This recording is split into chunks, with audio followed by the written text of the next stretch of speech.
And from mysterious ancient ruins found by the Pilgrims to suspicious stories of fallen emperors, here is another hour of some of my favorite historical mysteries.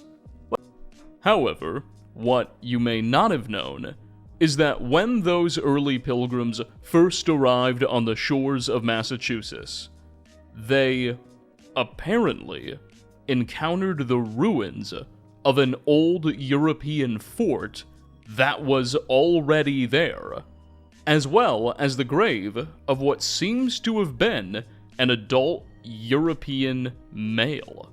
An especially mysterious set of discoveries, given that we have no records of any such European settlement or even encampment in this region until the Pilgrims themselves showed up. So, let's dive into this one. Furthermore, not far from the house where they found this mysterious kettle, the Pilgrims identified the abandoned ruins of what they believed was a European fort.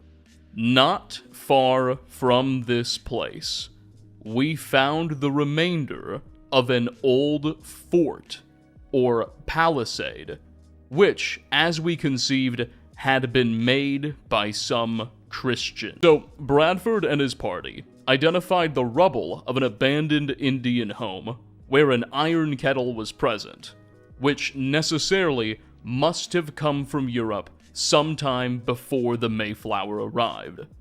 Not far from this site, they found the ruins of an old fort or palisade, which Bradford and the men believed to have been of Christian origin.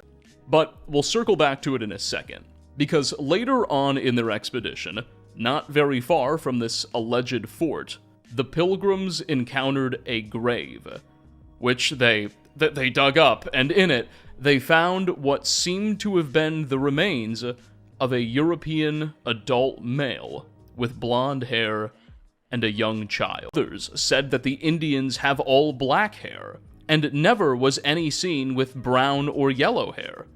Some thought it was a Christian of some special note, which had died amongst them, and they thus buried him to honor him.